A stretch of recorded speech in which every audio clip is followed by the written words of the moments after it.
2012 সাল আন্তর্জাতিক সালিসি আদালতে বাংলাদেশ একটি ঐতিহাসিক রায় পেল।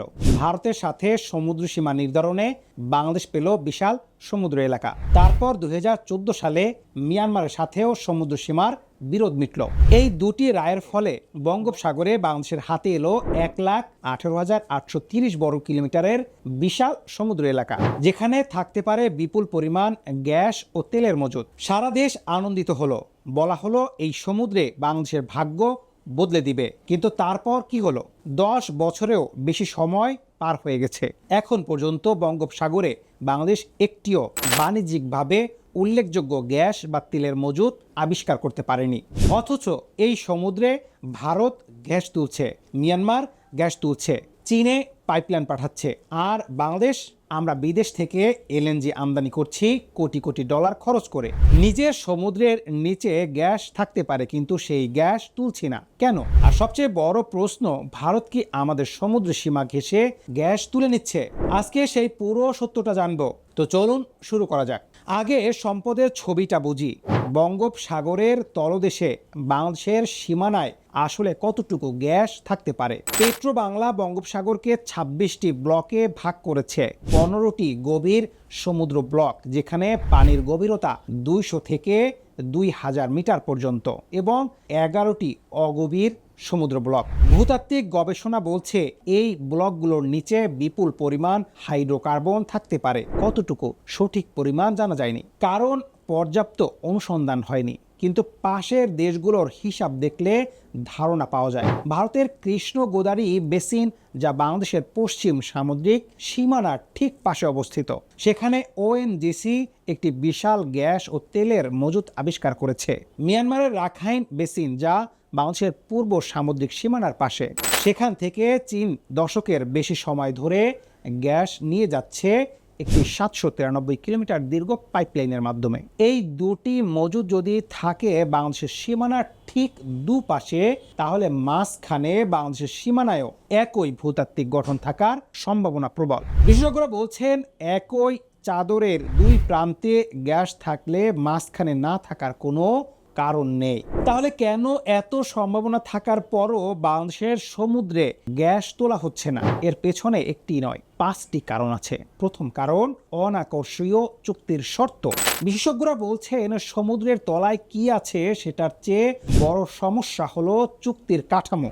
ভারত ও মিয়ানমারের পাশে হওয়া সত্ত্বেও বাংলাদেশের ব্লকগুলো আন্তর্জাতিক কোম্পানিগুলো নিচ্ছে না, কারণ চুক্তির শর্তগুলো তাদের কাছে লাভজনক মনে হচ্ছে না। আগে বাংলাদেশ গ্যাসের দাম নির্ধারণ করত সরকারিভাবে, যা আন্তর্জাতিক বাজারের চেয়ে অনেক কম। কোনোকোফিলিপস 2015 সালে বের হয়ে যায় শুধুমাত্র কারণ তাদের গ্যাসের ন্যায্য মূল্যের দাবি পূরণ হয়নি। দ্বিতীয় কারণ, তথ্যের অভাব। আন্তর্জাতিক কোম্পানিগুলো বিনিয়োগ করার আগ পর্যন্ত ভূতাত্ত্বিক তথ্য চায়। বাংলাদেশের অফশোর ব্লকগুলোতে পর্যাপ্ত সিসমিক জরিপ নেই। তৃতীয় কারণ, আমলাতান্ত্রিক ভয়। বিশেষজ্ঞরা বলছেন, আমলাতান্ত্রিক সতর্কতা এবং বিদেশি বিনিয়োগকারীদের সাথে শর্ত নিয়ে দর কষাকষিতে অনীহার কারণে বারবার সুযোগ নষ্ট হয়েছে। চতুর্থ কারণ, এলএনজি আমদানিকে প্রাধান্য দেওয়া। হাসিনা সরকার 2018 সালে এলএনজি আমদানি শুরু করার পর মনে হয়েছে সরকার নিজেই অনুসন্ধানের চেয়ে আমদানিতে বেশি আগ্রহী ছিল। এর পেছনে সন্দেহ করা হয় এলএনজি আমদানিতে কমিশন ও সুবিধা পাওয়ার সুযোগ বেশি। পঞ্চম কারণ, বাপেক্সের সক্ষমতার অভাব। বাংলাদেশের রাষ্ট্রীয় অনুসন্ধান সংস্থা বাপেক্সের অফশোর ড্রিলিংয়ে কোনো অভিজ্ঞতা নেই। এবার আসি সবচেয়ে বিতর্কিত প্রশ্নে। অনেকে বলছে, ভারত বাংলাদেশের সমুদ্র সীমা থেকে গ্যাস নিয়ে যাচ্ছে। এই দাবিটা কতটা সত্যি?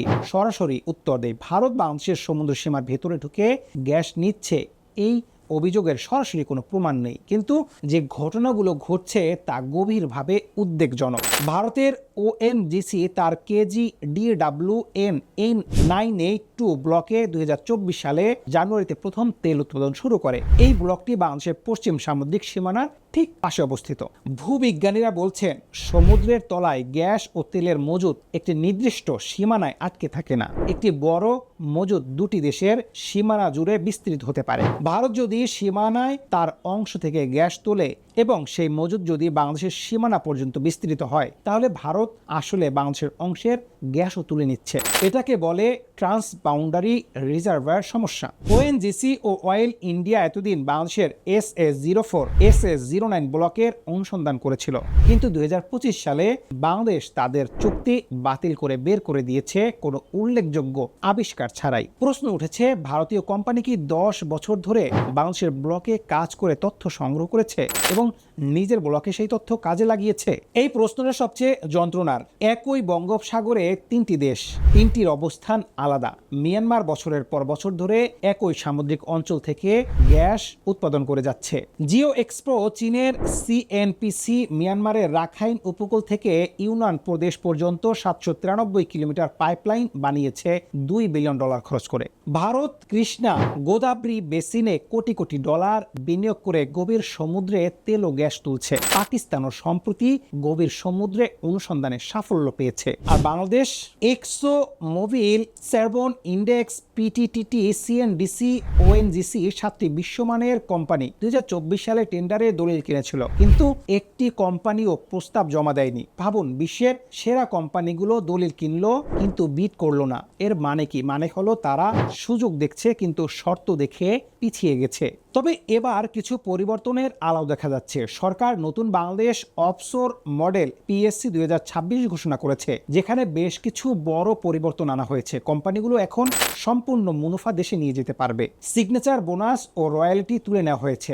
গ্যাসের দাম আন্তর্জাতিক ব্রেন্ট ক্রুডের সাথে যুক্ত হবে। কোম্পানিগুলো 75% পর্যন্ত বার্ষিক খরচ উদ্ধার করতে পারবে।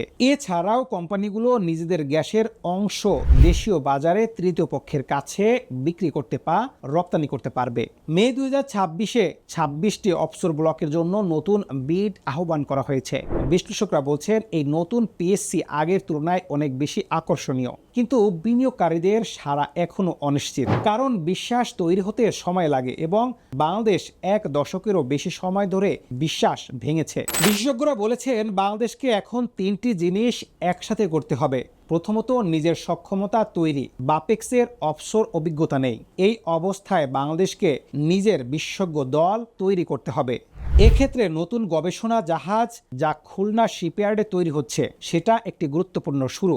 দ্বিতীয়ত, দ্রুত সিসমিক জরিপ। আন্তর্জাতিক কোম্পানিগুলো বিনিয়োগ করার আগে তথ্য চায়। TGS SLB নরওয়েজিয়ান আমেরিকান যৌথ উদ্যোগ একটি মাল্টি ক্লায়েন্ট 2D জরিপ করছে। এই ধরনের জরিপ আরও বিস্তৃত করতে হবে। তৃতীয়ত, ট্রান্সবাউন্ডারি রিজার্ভার চুক্তি। ভারত ও মিয়ানমারের সাথে সীমানা জুড়ে মজুতের ভাগাভাগির বিষয়ে আন্তর্জাতিক আইনের ভিত্তিতে চুক্তি করতে হবে। অন্যথায় প্রতিবেশীরা আমাদের অংশের গ্যাস তুলে নেওয়ার ঝুঁকি থেকেই যাবে। বাংলাদেশ আজ প্রতি বছর কোটি কোটি ডলার খরচ করে বিদেশ থেকে LNG আমদানি করছে। এই LNG আমদানির খরচ আন্তর্জাতিক বাজারের দামের ওঠানামার সাথে সরাসরি যুক্ত, যা বাংলাদেশের শক্তি ভর্তুকির উপর বিশাল চাপ তৈরি করছে। অথচ নিজের সমুদ্রের নিচে হয়তো সেই গ্যাসই পড়ে আছে। 10 বছর নষ্ট হয়েছে অদক্ষ নীতি, দুর্নীতি আর আমলাতান্ত্রিক জটিলতায়। PSC 2026 একটি নতুন সুযোগ, কিন্তু সুযোগ আগেও এসেছিল। 2010-এ, 2014-এ, 2019-এ, 2024-এ প্রতিবার সুযোগ এসেছে, প্রতিবারই সুযোগ চলে গেছে। এবার কি সত্যিকারের পরিবর্তন হবে?